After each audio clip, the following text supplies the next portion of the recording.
What we've got here today is an interesting handgun. It's a Glock 19M aftermarket threaded barrel, I think from Silencer core, with a Q Erector 9 suppressor and the Vortex Defender XL red dot sight.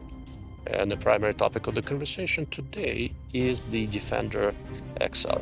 We keep on having a variety of different arguments on whether enclosed emitter or open emitter red dot sights work better. And you can make an argument either way. Where the overall trend is definitely toward the enclosed emitter sights, and for carry, honestly, I do lean that way simply because it's just easier to keep this whole thing clean without lint, debris, dried skin, etc., settling on the window. Where the open emitter red dot sights do still have an advantage is if you're looking to have a fairly large viewing window in a red dot sight that's compact enough to be easily mounted on a slide of a handgun. This particular model, if you look at it carefully, the cut on the slide is Delta Point Pro. This is a Glock original slide that was cut by Lone Wolf. The window itself is very slightly extended forward, and around it there is a frame so you can use the body of the red dot sight to one hand cycle the slide, things like that. The Defender XL is the largest of the Defender family by Vortex. This has a significantly larger window, which has a shortcoming, but also mostly advantages. We'll talk about that in a minute. There are two different dot size options for this gun, 5 minutes of angle and 8 minutes of angle. This particular one is an 8 MOA version, which is honestly one of the things that I like the most about it. We have this fallacy, if you wish, where everybody wants the smallest aiming dot possible. It comes from some Hollywood insanity, aim small, miss small, or some other similar horseshit. It simply doesn't work that way. Human brain doesn't work that way. Human eye doesn't work that way. And on handguns, you generally do not want a particularly small dot. Even on rifles, you shouldn't, but on handguns, definitely. If you have mild astigmatism, a larger dot will generally look sharper to you. You don't have to run it as bright. You might have a battery life, but most importantly, your ability to acquire and maintain sight picture and aiming point on target will generally be better with a larger dot. So kudos to Vortex for making an 8 MOA version, which I do appreciate.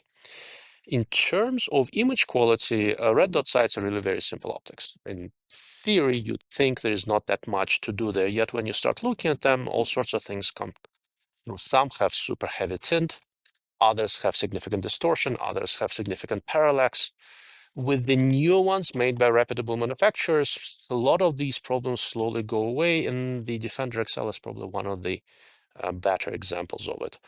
Of the compact, large window red dot sights, this probably has the least distortion and the best controlled parallax I've seen to date. There's a little bit of parallax, meaning apparent point of aim shift toward the bottom of the window, but all the way in the bottom, all the way in the bottom left and right corners.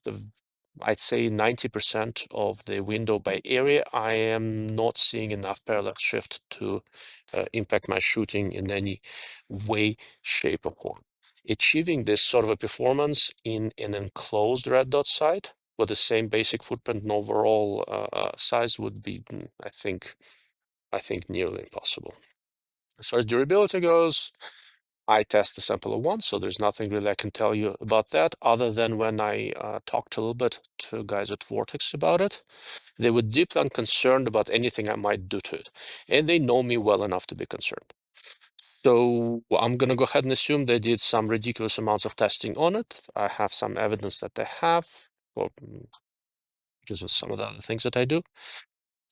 And so far, zero issues. The dot illumination is manually adjustable. The bottom two brightness levels are low enough to be used with night vision. I don't remember how many total levels, either 8 or 10. You'll see it with the specs. On the screen, I'm not running it on the highest illumination, even in bright New Mexico sun, and I have no problems whatsoever seeing the dot. If you run it too bright, like with all red dot sights, and if you have astigmatism, you will see slightly fuzzy edges.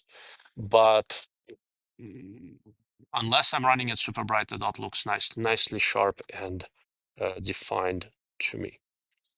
Beyond that, well, as I said, the red dot sight is a comparatively simple optic. There's not a ton to say, other than this is the only one of the Defender red dot sights where you have this little latch on the side, and here's a picture, that keeps the battery compartment open. The way they did the battery compartment on this one, it is physically impossible for me to get my fingerprints smudged on the lens while replacing the battery. There is a very simple tool that you can use to get the battery out, replace it. And there is enough spring tension where I think it should be nicely tolerant of the variation in battery thicknesses.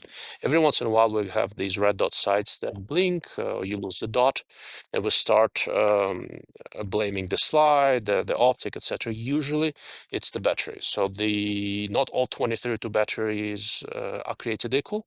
And if you go take a caliper and measure a bunch of them, the thicknesses vary. So where there is no spring maintaining contact, you will oftentimes have contact issues if your 2032 battery happens to be on the thin side. Aside from that, that's largely it. I've got a fair number of rounds under this site, maybe 900 or so. Without any issues, it is running on the original battery. It is a relatively beefy site. So in order to co-witness through the bottom of viewing window, these are suppressor height sights. And given this gun has a suppressor, it was a good idea. Anyway, overall, as far as open red dot sights go, this is easily one of the better ones available. The only dig I really have at it, now that I think about it, I would like to have a mode available where it auto adjusts. But the guys at Vortex, philosophically believe in manual adjust sights, and not just at Vortex. It's a comparatively common idea. I tend to prefer an auto adjust option when available to me, and there is enough real estate here to put one in. Beyond that, I really have nothing to complain about. I think it's an exceptional red dot sight, and a combination of a large viewing window, shake awake, and 8 MOA dot make it a very nice fit in any medium to full size. Thank you for watching, and thank you for listening. If you need to get a hold of me, darklordofoptics.com is where I respond to requests the fastest.